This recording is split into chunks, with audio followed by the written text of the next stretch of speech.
약할 때 강함 되시네. 나의 보배가 되신 주 나의 모든 것.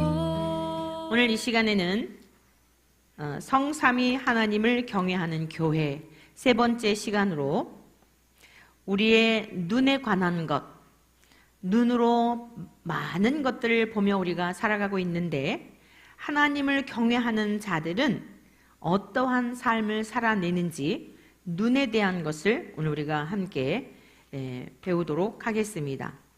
시편 15편에 있는 이 말씀은 주의 성산에 사는 자, 주의 장막에 거하는 자, 이러한 사람은 과연 누구일까? 라고 하는 물음으로 시작이 됩니다. 하나님께서는 세상을 창조하시기 전부터 눈에 보여지는 이런 장막이나 어떤 성산에 올라가서 눈에 보여지는 어떤 공간 안에 머무는, 잠깐 이렇게 만났다가 헤어지는 이것을 위하여 이 세상을 창조하신 것이 아니라 이제는 우리 주 예수 그리스도를 믿는 사람들 속에 저와 여러분들 안에 내주하셔서 저와 여러분들과 함께 연합하여 사는 삶을, 그게 본래 원하신 하나님께서 계획하신 큰 그림입니다. 이해가 되셨습니까? 눈에 보여지는, 우리는 지금 이 교회에 와서 예배를 드리고 있는데 이 예배를 통하여서 우리가 배우게 되는 하나님의 말씀을 듣고 우리가 마음판에 그 말씀을 받아서 삶으로 살아내며, 하나님은 이곳에만, 이 예배당에만 계신 분이 아니라 늘 우리 안에 함께 하시는, 내가 어디를 가든지 무엇을 하든지 그곳에 하나님이 함께 하심에 대한 이 믿음으로 하나님과 동행하며 사는 이 삶을 하나님은 원하신다는 말씀입니다. 그리고 그러한 삶을 사는 자들을 통하여 영광을 받으시고, 그러한 믿음으로 사는 자들이 바로 하나님을 경외하는 그러한 삶이에요.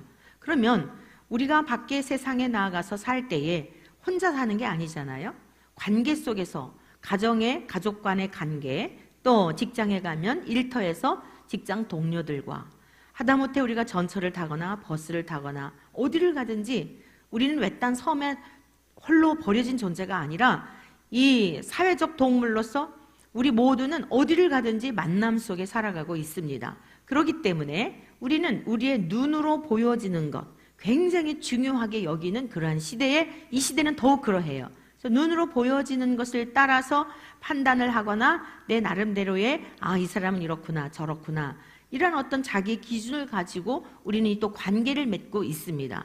그런데 성경에서는 무엇이라고 말씀하고 있는지, 하나님을 경외하는 자들의 삶은 이 눈으로 보여지는 것, 이러한 것들이 또 우리의 마음의 중심, 이러한 것들이 어떤 중심을 가지고 살아가야 하는지에 대한 것을 가르쳐주고 있습니다. 그래서 오늘 우리가 세 가지로 말씀을 배우도록 하겠습니다.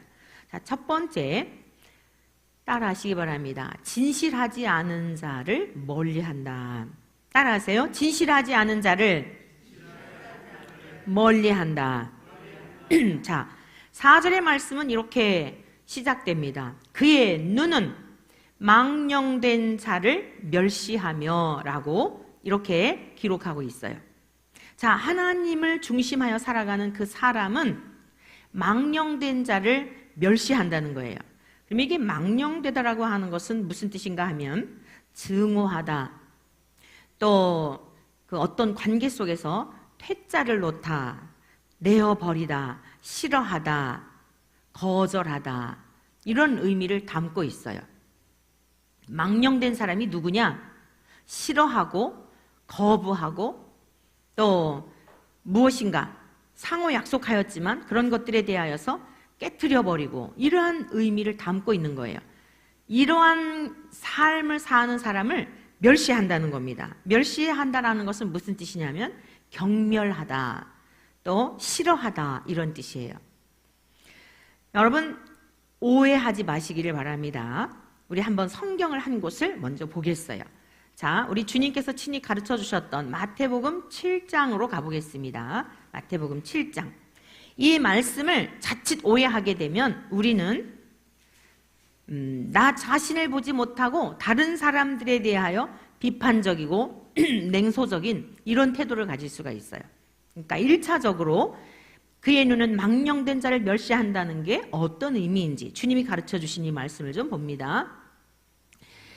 마태복음 7장 1절의 말씀인데 비판을 받지 아니하려거든 비판하지 말라.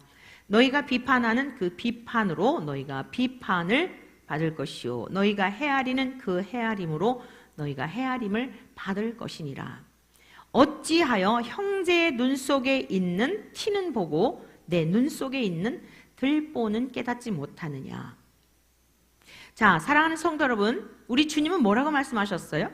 자, 시편에 있는 이 15편 4절의 말씀은 그의 눈은 망령된 자를 멸시한다 이렇게 말씀했는데 우리 주님은 또 뭐라고 가르치고 계신 거예요? 우리 주님은 비판을 받지 아니하려거든 비판하지 말라. 네가 비판했으면 그 비판으로 너는 도로 그 비판을 받는다는 거예요.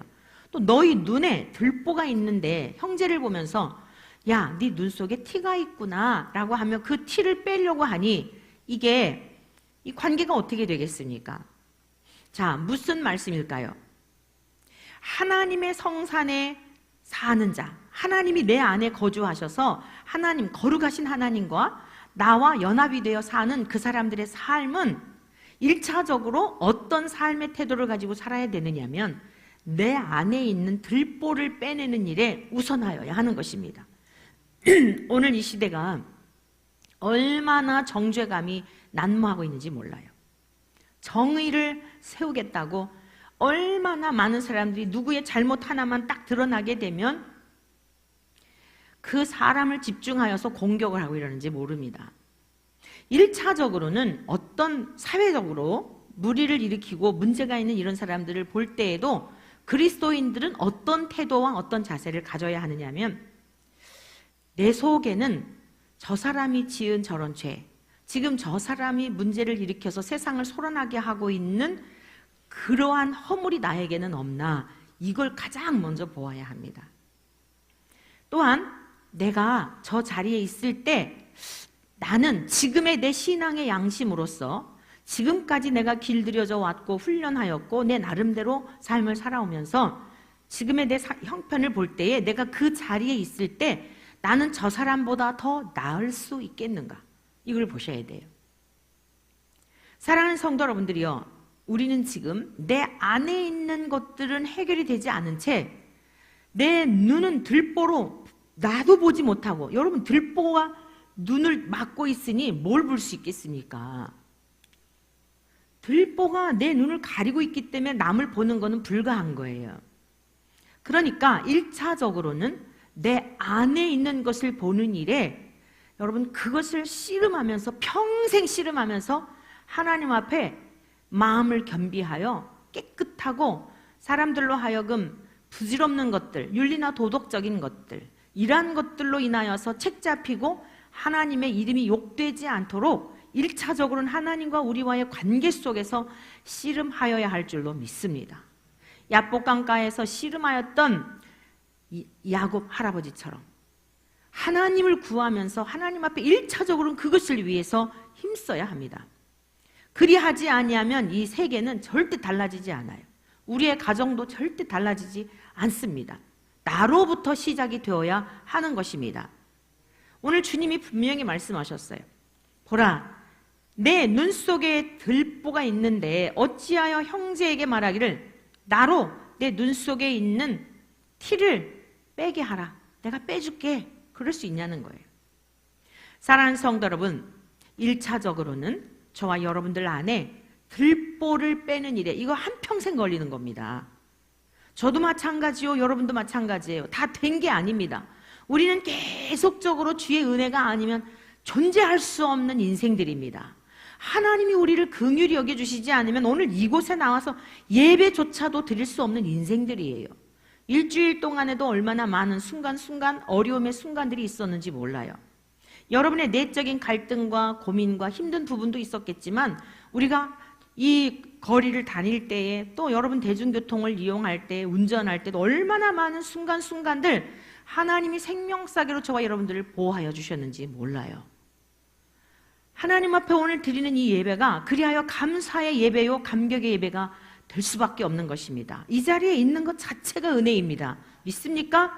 여러 가지의 시험들을 여러분들 이 자리에 나오지 못하도록 여러분의 마음을 도적질하고 마음을 괴롭게 하고, 여러분 왜 세상에서 우리가 마음이 힘들고 그러면 꼭 예배 자리 나오고 싶지 않지요? 그게 마귀가 가장 노리는 아주 최고의 무기입니다. 예배 자리에 나가지 못하도록. 왜 그렇죠? 하나님과 만날 수 없으니까. 말씀을 듣지 못하게 되면 점점 우리의 마음이 강팍하여지고 굳어지게 되고 하나님의 사랑에서 멀어지기 때문에 마귀가 최고로 노리는 게 뭐냐면 예배의 자리에 나가지 못하도록 하는 거예요. 사랑하는 성도 여러분, 명심하세요. 예배를 소중히 여기시기를 축복합니다. 조직신학 세미나가 열리잖아요. 어느 분이 여기 굉장히 참여하고 싶으신데 기가 막히게 세 팀이 그 원로분들이신데 세 팀이요 꼭 그 날짜에 그렇게 2박 3일 해가지고 강원도에 예약을 해놨다는 거예요. 해필 허구 많은 날 원로분들이 할 일이 뭐가 있어요? 근데 꼭 그 시간에. 근데 이제 그 한 분이 그냥 너무너무 와보고 싶으신 거예요. 나이가 드셨지만 와서 꼭 참석하고 싶은데 부부팀이 가니까 어떻게 오실 수가 없잖아요. 사랑하는 성도 여러분, 속지 마시기 바랍니다. 모든 일에 우선순위를 하나님 앞에 두지 않으면요 얼마나 간교하게 그 복된 자리에 나가지 못하도록 그런지 몰라요. 그래서 저와 여러분들은 오늘 그의 눈은 망령된 자를 멸시한다, 진실하지 못한 자를 멀리한다. 이러할 때에 먼저 내 안에 있는 악한 것들을 여러분 스스로 미워할 수 있기를 바랍니다. 그게 정직한 사람이에요. 내 안에 있는 정직한 영을 하나님이 우리에게 주셔야 하는데, 내 안에 있는 정말 내가 봐도 못마땅한 것 있지요. 그거 가지고 계속 끌고 다니면 자괴감에 들고 자기를 자책하고 자학하게 되고 우울감이 와요. 이게 또 마귀가 노리는 거예요. 그럼 어떻게 해야 할까요? 인정하는 거예요, 하나님 앞에. 그리고 기도드리는 거예요. 마귀가 여러분들을 그러한 연약함을 가지고 공략해 올 때 인정하는 겁니다. 맞다, 내 모습 그래, 내가 나를 봐도 진짜 형편없어. 그런데 하나님이 그럼에도 불구하고 나를 사랑하시는데 네가 어쩔 거냐 하고 선포하십시오. 할렐루야.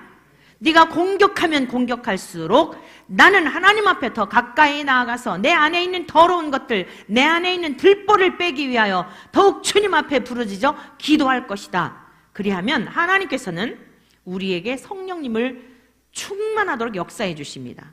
성령님이 내주하시는 성령님이 우리 안에 지혜와 계시의 영을 허락하여 주셔서 마음 눈을 밝혀주셔서 우리를 부르신 부르심의 소망이 무엇인지를 알게 하신다는 이 사실을 여러분 믿고 하나님을 신뢰하시기를 축원합니다. 그리고 주께서 말씀하셨습니다. 기도하라고 가르쳐 주셨어요. 우리가 하나님 앞에 성령을 구하게 되면 하나님의 영이 내 눈을 밝혀주셔서 1차적으로 나를 보게 하니까 어때요? 겸손할 수밖에 없는 거예요. 잘난 척할 수가 없는 겁니다. 사람들이 나를 높여주고 인정해주는 것에 대하여 부담을 가질 수밖에 없는 거예요. 왜 그렇지요? 사람들은 겉에 보여지는 것을 가지고 말하지만 성령님은 내 안에 있는 내 영혼의 실상을 보게 하시거든요.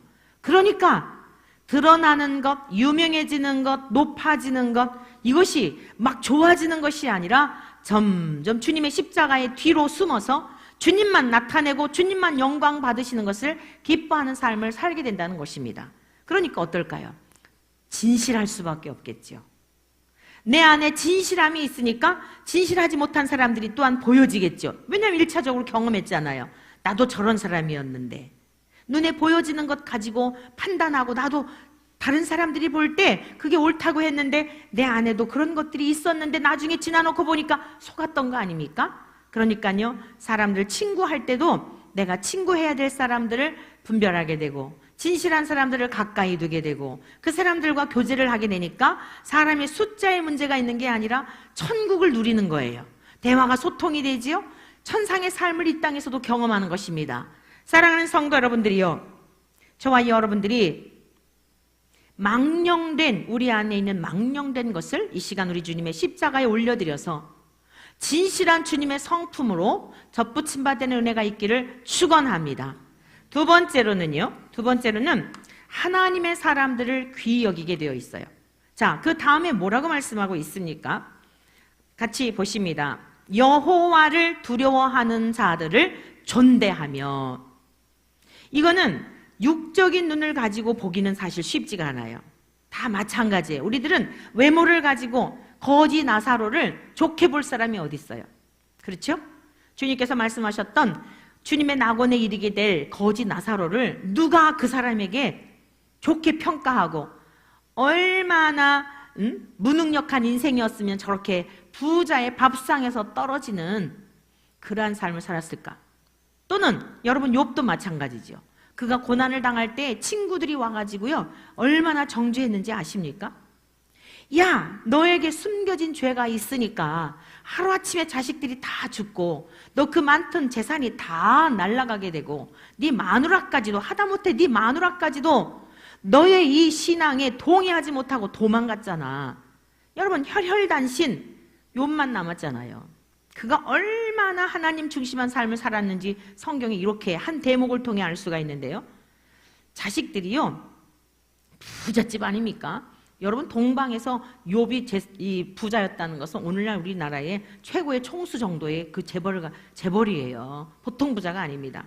근데 이 부자들이, 우리나라는 지금 부자들이 뭐 갑질한다 그래가지고 가끔씩 신문에 안타까운 모습 보잖아요. 그런데 이 동방의 의인이라고 인정을 받았던 욥은 자식들이 생일 잔치하고 나면은요 꼭 하나님 앞에 예배를 드렸어요. 왜 그랬는지 아십니까? 혹시라도 우리의 자식들이 생일 잔치하면서 너무 이렇게 기분이 업돼가지고 범죄하였을까 싶어서 하나님 앞에 예배를, 그 생일 잔치 끝나고 나면 하나님 앞에 예배를 드렸다고 한다면 얼마나 신앙에 그 가정에서도 자녀들에게 신앙생활로 양육하였는지 아시겠죠? 근데 이 자식들이 한꺼번에 다 죽어요. 그 많던 소떼, 양떼, 모든 낙타 다 하루아침에 다 죽어버립니다. 여러분 믿었던, 끝까지 함께 해야 할 부부는 그런 존재 아닙니까? 진짜 어려울 때일수록 곁에 있어야 되는 게 이게 부부예요. 진짜 가정의 의미가 그거입니다. 하나님께서 가정을 통하여 보여주시는 게 뭘까요? 내가 너를 버리지 않아. 예수님은 신랑이고 아내는 성도의 역할로서 다 떠나도 신랑인 나는 너를 떠나지 않아. 가정생활을 통해 그걸 보여주는 겁니다. 여러분 가정에서 우리가 행복을 추구하는 게 아니라 거룩한 하나님의 가정으로 사는 것을 배우는 곳이 가정이에요. 행복하려고 결혼하면 백발백중 불행합니다. 행복하기 위해서 결혼하는 게 아니라 세상과 다른 거룩한 삶을 위해서 결혼을 하는 거예요. 그 가정생활을 통하여 내 안에 있는 쓴뿌리들이 드러나는 겁니다. 내 안에 있는 이기적이고 나만 알았던 이런 것들이 막 드러나면서 부딪히죠. 이거를 견디지 못하는 사람들이 지금 다 찢어지고 있는 거예요. 지난 주간에도 참 안타까운 소식을 접하게 됐어요. 어떤 젊은 부부가 이제 뭐 이렇게 동거를 했는지 결혼을 했는지 하여간 자녀들을 낳고 이렇게 살았대요. 살았는데 돈 때문에 남편이 뭐 나름대로 뭐 양육비도 주고 뭐 다 갖다 줬는데 자기 마음에 안 든다고 이혼을 했다는 거예요. 여러분 가정은 그렇게 도구로, 사람들을 도구로 쓰라고 가정에 그것을 하나님께서 기초를 세워주신 게 아닙니다. 서로 인내하고 연약함을 보다듬고 그 연약함이 내가 채워야 될 부분이에요. 그래서 하나님께서 가정을 주신 이유는 뭐냐면 예수님은 신랑이라 그랬잖아요. 끝까지 내 갈비뼈에서 취한 하와 여인, 우리 주 예수님의 피를 통하여서 탄생된 교회, 성도 하나란 말이에요. 하나, 둘이 아니라 하나예요. 그 하나됨을 하나님께서는 원하셔서 예수님이 이 땅에 오셔갖고 친히 어떻게 사랑하셨는지, 얼마나 지극히 사랑하셨는지, 조건이 있어서가 아니라 무조건적으로 사랑하신 것을 보여주셨잖아요. 그런데 욥의 가정은 어떠했습니까? 재물도 다 날아가고 자식들도 다 그러고 남편이 재벌일 때는 막 누리며 살았는데 이제 소망이 없잖아요. 몸에 악창이 들어가지고 다 그냥 가까이 갈 수도 없는 그런 인생이 되었잖아요. 그러니까 하루아침에 막 저주하면서 남편을 저주하고 떠나잖아요. 당신 믿는 하나님 사실이야? 당신 하나님 진짜 좋은 하나님이야? 그렇다면 당신 이렇게 할 수 있어? 여러분 인간은 이렇게 간사한 거예요.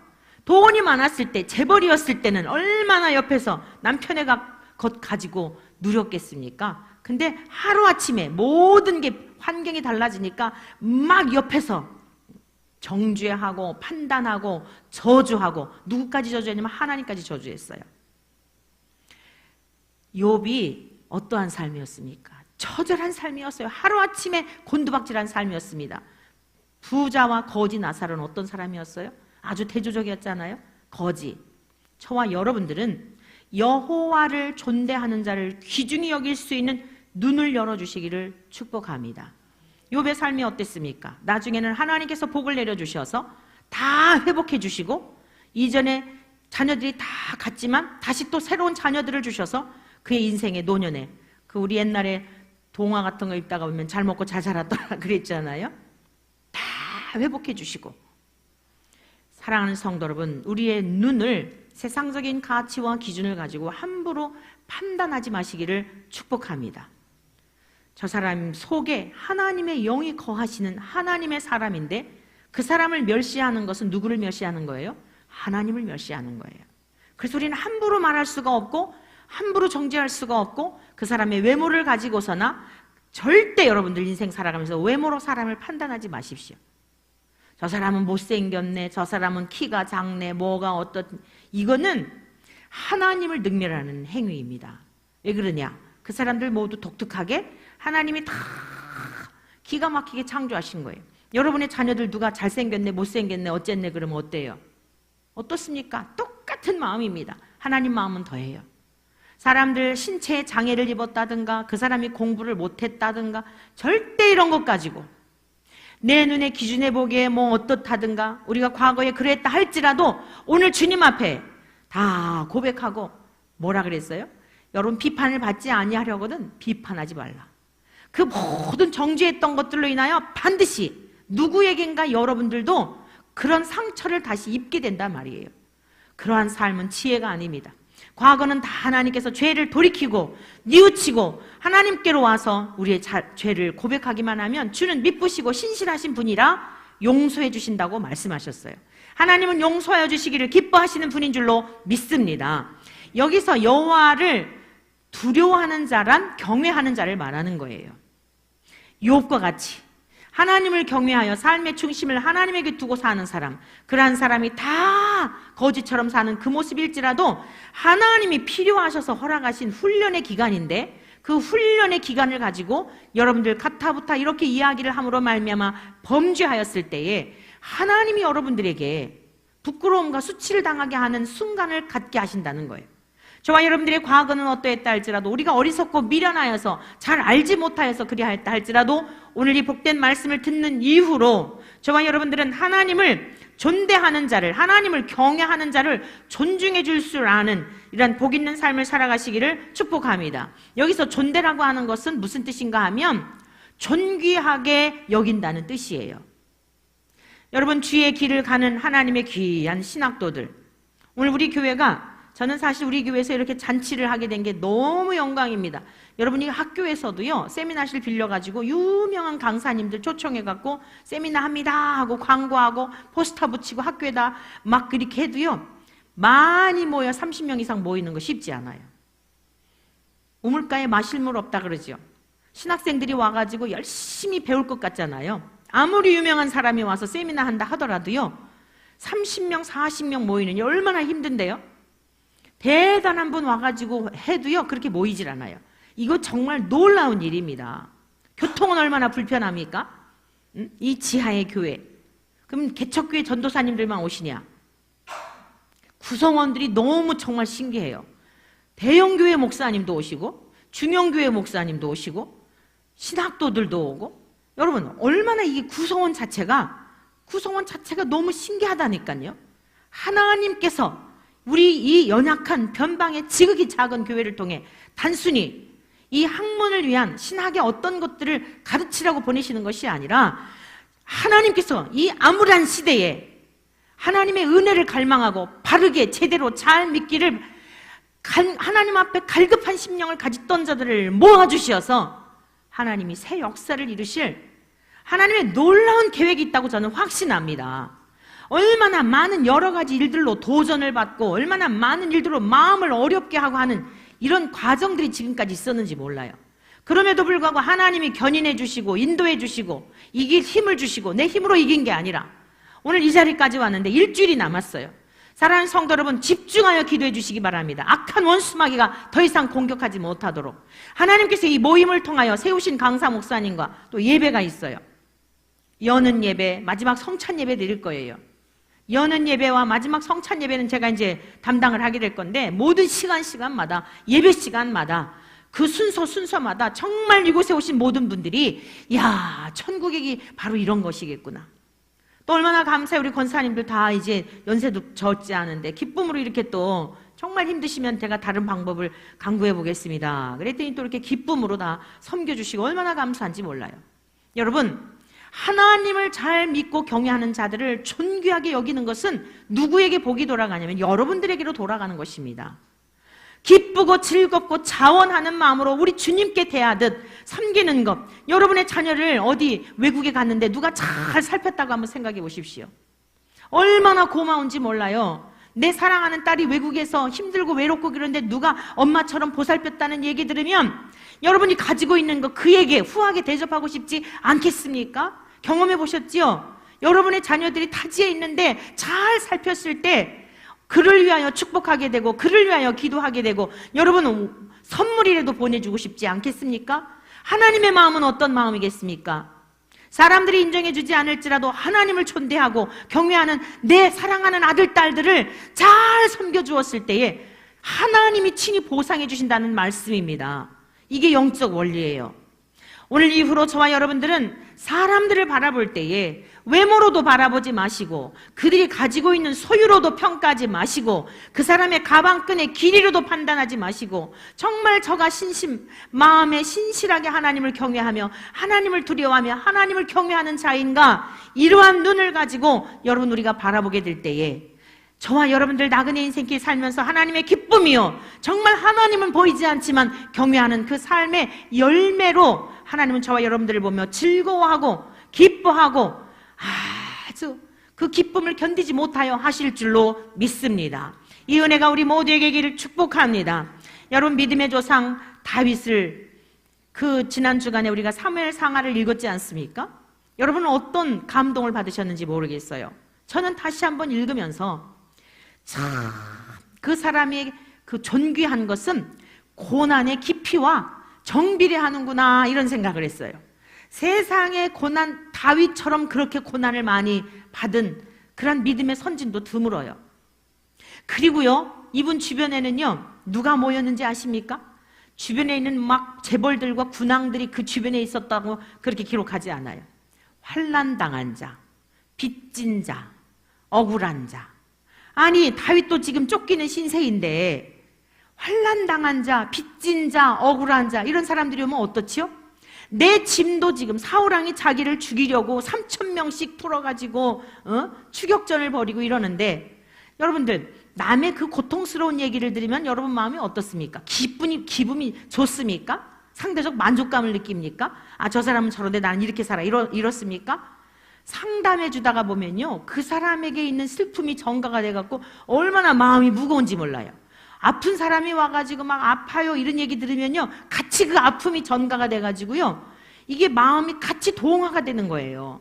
아니, 다윗은 지금 자기 한 목숨도 계속 공격을 받고 있는데 언제 죽을지 모르는데 옆에 있는 사람들이 누구냐면 한두 명도 아닙니다. 400명이나 빚진 사람들, 오갈 데 없는 사람들, 쫓기는 사람들, 그 사람들 주변에 다 400명, 이 보통 인원입니까? 그런데 이들이 다 나중에 다윗을 돕는 자가 되죠. 사랑하는 성도 여러분, 여러분의 주변에 누가 있습니까? 환난당한 자, 억울한 자, 빚진 자들이 있습니까? 그들로 인하여 여러분이 복을 받게 된다는 사실을 명심하시기 바랍니다. 하나님이 보시는 시간이었어요. 다윗이 그를 어떻게 이 사람들을 대우하는지를 보고 계신 시간이었어요. 때가 이름에 다윗을 높이셔서 세세 무궁토록 우리 주 예수님이 그의 후손으로 세세 무궁토록 복음과 함께, 다윗이 얼마나 허물이 많은 사람입니까? 보통 우리나 똑같은 인생이에요. 다윗이 특별한 사람이 아닙니다. 그런데 뭐가 달라요? 자기가 고난 중에 있으면서도 가난한 사람, 다 세상적으로 보면 다 웃기는 사람들만 모여 있는 거예요. 뿐만 아닙니다. 드디어 보복할 기회가 있었어요. 사울을 죽일 수 있는 기회가 있었다고요. 그런데도 그는 하나님께서 기름 부음 받은 자를 내가 죽일 수 없다. 여러분, 이게 하나님을 경외하는 자의 삶입니다. 우리는 어떨까요? 아차, 하나님이 드디어 기회를 주셨구나. 아비새라는 사람이 그 얘기를 합니다. 그 굴에 있는데 딱 보니까 잠들어 있는 거예요. 하나님께서 다윗을 불쌍히 여기시고 하나님께서 다윗이 하나님과 함께 하심에 대하여 오늘 이런 현장을 마련하신 거 아닐까요? 제가 가서 죽일까요? 누구라도 그렇게 해석할 거예요. 내 억울함을 보시고 드디어 복수할 때가 왔구나. 사랑하는 성도 여러분들이요, 원수 갚는 일이 우리에게 있지 않습니다. 하나님에게 있습니다. 인정하십니까? 우리는 세상에 살면서 다 내가 원수 갚으려고 한단 말입니다. 그러니까 다른 사람들에게 갚았던 원수를 여러분들도 딴 사람에게 또 억울하게 한 일이 있을 거 아닙니까? 또 다른 사람으로부터 받으니까 세상에 하나도 달라지지 아니하고 세상이 온통 이렇게 아수라장이라 이런 말씀입니다. 더 늦기 전에 저와 여러분들은 하나님의 말씀으로 돌아가서 하나님이 삶의 기준이 되어 원수 갚는 일, 심판하는 일이라는 것이 우리에게 있는 것이 아니라 하나님께 있다는 것을 기억하시어서 여호와를 존대하는 자들, 특별히 하나님을 경외하는 자들을 존중히 여기며 잘 주님께 대하듯 섬김으로 세상에 나아가서 소외당한 자, 그들이 장애자일 수도 있고 어떤 사람들일지 몰라요. 우리에게 행할 수 있는, 선을 행할 수 있는 때에 거절하지 말고 마음껏 행할 수 있는 우리 모두 되시기를 주님의 이름으로 간절히 축복합니다. 세 번째로는 약속을 지키는 자입니다. 약속을 지키는 자. 그의 마음에 서원한 것은 해로울지라도 변하지 아니하며 라고 말씀하고 있죠. 여기 보면은 그의 마음에 서원한 것은 해로울지라도 변하지 아니한다. 여기서 서원하다라고 하는 것은요, 7번이라는 뜻이 있어요. 그리고 완전하다라는 뜻이 있습니다. 그러니까 여러분은 어떤 상황이 되면, 어떤 환경이 되면 내가 분명히 할 수 있을 것 가지고 같은 생각이 들어서 스스로 내가 막 맹세한다고 할 정도로 그렇게 약속을 할 때가 있지요. 근데 여러분, 우리가 그렇게 했다 할지라도 이 약속들을 사실 다 지켰나요? 못 지켜요. 우리는 사실 우리가 말한 대로 산다는 것은 거의 불가합니다. 근데 이 성경은 오늘 우리들에게 그의 마음에 서원한 것은 해로울지라도 반드시 변덕 부리지 아니하고 행한대요. 그럼 우리는 우리의 힘으로 할 수 없는데 어찌해야 하겠습니까? 우리의 힘으로 할 수 없는 이 일들을 어찌해야 할 수 있겠어요? 주님께서는 우리들에게 말씀하셨습니다. 너희가 구해라, 그러면 주실 것이요. 찾으라, 찾아낼 것이요. 두드리라, 그러면 열릴 것이니. 사랑하는 성도 여러분, 우리들의 마음은 본성적으로 딱딱합니다. 우리는 본성적으로 이기적입니다. 우리의 힘으로는요, 전부 약속도 가만히 보면은 내 이기적인 관점에서 약속하는 경우들이 얼마나 많은지 몰라요. 그러나 오늘 우리가 지금 말씀을 계속 배웠지만 하나님을 경외하는 자는 어떻게 한다고요? 정직하게 행한다 그랬죠? 여러분, 하나님을 경외하는 자, 하나님의 성산에 사는 자들은 공의를 실천한다 그랬죠? 그리고 그의 마음의 진실을 말한다 그랬죠? 이 모든 것들이요, 사실 각각이 아니에요.